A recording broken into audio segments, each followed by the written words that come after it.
Howdy, Mr. Lowe here for a quick tutorial on how we can go about building your shed if you get stuck. So real quick, just to minimize this, we're looking at, again, activity 213A, shed part 1. And here we can see some of the constraints. Notice I added a few: 2 doors, a roof, well, the roof is there, excuse me, 2 doors and wow, let me try that again. 2 windows and a door. Obviously, we need to be able to get into our house. So here we take you through some of the information, some helpful tips and tricks. This video right here is actually pretty good. And again, this is in 213 Shed Design Part A, or 1. All right, so this is where we kind of start off with. We're going to start an architectural template in the project view. We're going to change some of these elevation names for level 1 to floor and level 2 to roof in your project browser. And then we're going to go in and change some elevations and things like that. We're going to put in some walls. I'm not going to go through all of these things because this again just shows you how we can construct different walls. But I am going to go through how we can modify and change some different things. We're actually going to pick up right here with method number 2 in a rectangular view, and then we'll go from there. So let's jump into Revit real quick. So we have our landing page, if you will. We're going to start a new Imperial architectural template, leave it on project, and say OK. Now when you jump in here, we have your site level. I like my project browser over here, so I'm just going to pull it off over here and dock it. Now let's say this accidentally gets discarded, you cancel it by accident. You're going to come up to the view, you're going to come over to user interface, and you're just going to make sure that that is back right over there. So we've got our properties palette over here, okay, and we've got our project browser over here. And let's go ahead and start building. So we're going to come up to the architecture tab, and we're going to start with a wall.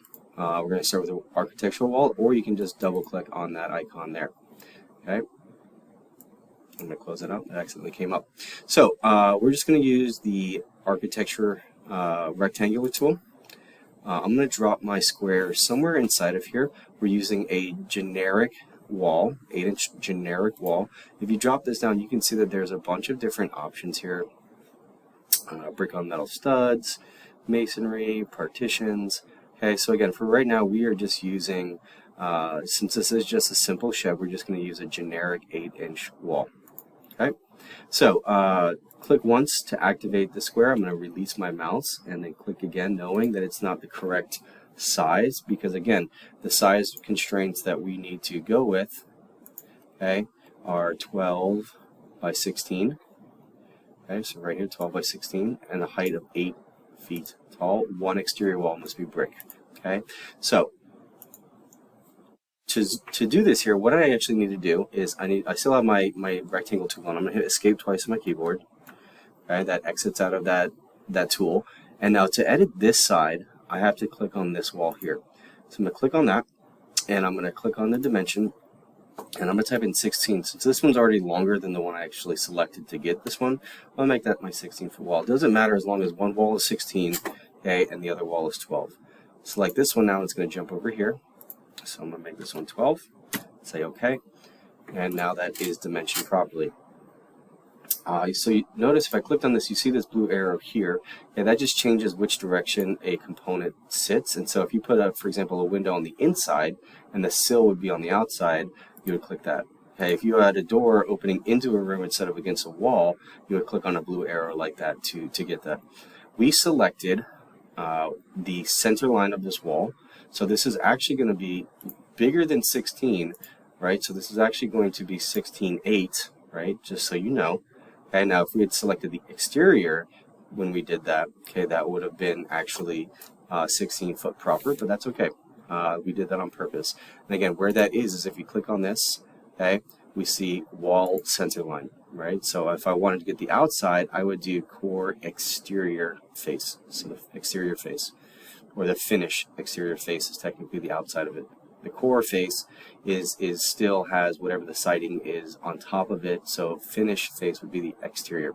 Now, one thing to note when we come in, all your heights come in at 20 feet. Okay, so you can change that here to the required 8 feet. But let's say you forgot to do that. Let me show you how we can do that in an elevation. So I'm going to come over to my elevation plan.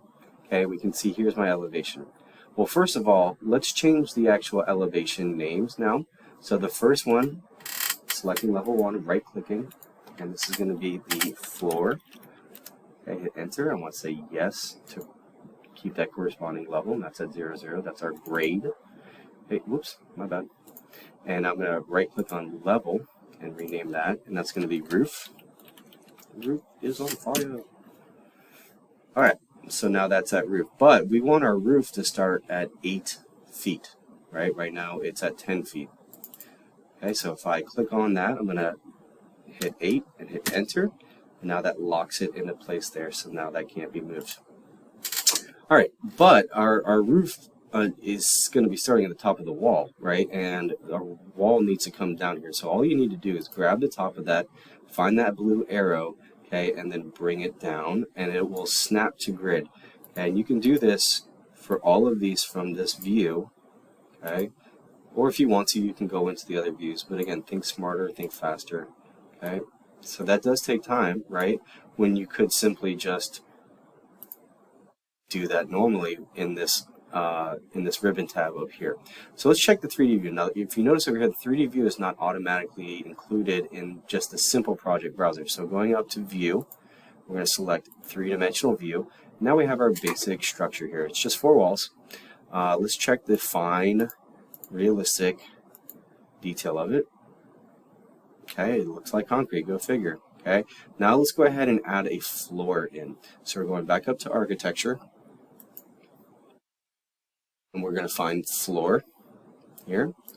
Now with this one, you want to do this in the floor plan, go figure, okay? And you want to grab the outside and not the inside wall, okay? So outside, notice how it has the lines on the outside, okay?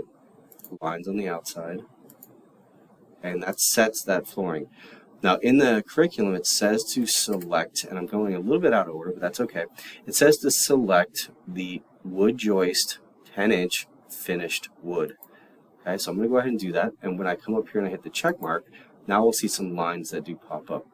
Okay, let's check that on realistic view with fine detail. Now you can see that wood paneling almost looks like laminate flooring or something like that. Let's check our 3D view real quick, and now we're starting to get some good stuff there going. Okay, so we also need a roof. So let's go ahead and jump into our 3D view here. We'll stay in our 3D view, excuse me. And what we're going to go ahead and do is, we're going to go to our roof view in the project browser. Notice how this is kind of grayed out there now. It's there. It's almost like a hidden line. If you can think back to Fusion 360 or something like that. And we're going to select a roof. We're going to select a roof by footprint. Okay. Now up here, we're going to define the slope of that roof. It's going to give us our roof pitch. We want a 1 foot overhang. Where the overhang meets the wall, that's called the soffit. If you go outside, either in your house or apartment, you look up at the roof where it ends, that's where you kind of have like, typically like metal grate almost or something like that. That just basically hides the bottom side of the roof, make sure creatures and critters don't get into your roof. And so we may have to extend this to the wall core, but for right now, we're just going to leave that. We're going to leave that out. We got the 1 inch. Well, 1 foot, excuse me, and what I'm going to do is I'm going to define it based on these 2 walls. I could do these 2 walls, but I'm going to do these 2. So I got this guy, and now I can see the roof slope right there. That's what that triangle is, and I have this slope here. Okay, I'm going to go ahead and uncheck the define slope, and now I'm going to grab this one and grab this one. Okay, and then I'm going to go ahead and hit my finish slope. Okay. If it asks you this, would you like to attach a highlighted wall to the roof? You're going to say yes, okay, at least in this situation. Now we go back to our 3-dimensional view, okay, and start to look at that. So we have our gable roof, okay, hip would be 4 sides, all 4 sides have that. But we need to define what kind of roof we want. And it says in the curriculum that we want a wood rafted 8-inch asphalt insulated roof. So we're going to select that, and then we are going to click somewhere else, and that's done. Okay, so now we have our shingle boring roof there. Interesting. Lastly, one of the things that it says to do is to make one of your wall size brick. Okay, so I don't care which one you pick. It does not matter which one you pick. I'm going to do one of the taller ones because I think it's going to look prettier. So I'm going to come down here until I can see that blue kind of illuminate, and I'm going to grab that wall. Once it's blue, just like in Fusion again, I know that it's been selected. So I come up to my properties, and I'm just looking for generic brick. Okay. Once I do that, it's changed, and now I can click off of it again, and I can see that that's there. So far, this has come together pretty well. Okay. We could go in and change the walls and stuff like that for the siding. We'll do that in a later video, but for right now, let's go ahead and throw a door in. Okay, so let's get that door in. From the architecture tab, we're going to select door. And there's a lot of different types of doors we can select. So code typically says 84 inches, which is for the height of that door. And always starting to think about code now. So there's lots of different types of door. We can do a single flush door that's just going to be opening like your traditional door. At least from here, that's all the doors that we have available. So let's go ahead and throw in one of those doors. We don't want to make it too big, but at the same time, we want to make it big enough so that way we can allow that to let anyone in. So I'm going to change my view just a little bit here. I want this centrally located for now, so I'm going to put it right there. Now, just like in before, okay, we can see some dimensions, so that's properly labeled in there. I'm going to exit twice, okay, and I can see where that door now is kind of living. So let's say you're building something here and you want to see what's going on the inside, right? So I have this kind of isometric view here. I can select the roof, and I can come down to my tab over here, and I can go here with the glasses and temporary hide the element. Okay, and now I didn't get rid of it, but I can see inside of your structure. Let's say you wanted to go in and change your flooring. Let's say you decide you don't want to do wood, and you can select that and come up here, and let's say you want to do ceramic tiles, right? And now I've changed that ceramic tiles. Okay, I don't want to do that. I want to leave it back to wood. Hit Control Z. But that's something you can do. If you hit the glasses again, it unhides reset temporary hide, and now we have that structure going on there. So let's throw a couple of quick windows in here. Again, I'm almost running out of time, so we're going back up to our tab here. I'm just going to go, for time's sake, let's go with, I don't know, just whatever this is, 16 by, it's a shed, so let's go small, 16 by 24. Okay, maybe I'll do a couple of these right here. Those are not even straight. So they're not straight. It is what it is. I can move these up if I want to, but again, it doesn't matter. So let's go ahead and now go to the other side. It's going to bug me, but you know what? It is what it is. No, I can't do it. I can't do it. Let's go ahead and do just a different door real quick. I know we're running out of time, but it's fine. So I'm going to go ahead back into architecture. I'm going to hit Windows, and this time let's do, I don't know, let's do something big and beautiful. That way I don't have to worry about it being straight. So I'm going to select one there. I'm going to rotate around. Let's do another one here. And I know I said 2, but you know, you can do more if you want. It's fine. Just a minimum of 2. I'm going to escape twice. Okay, and there I have the inside of my house. Those windows aren't straight either. Whatever, I don't care.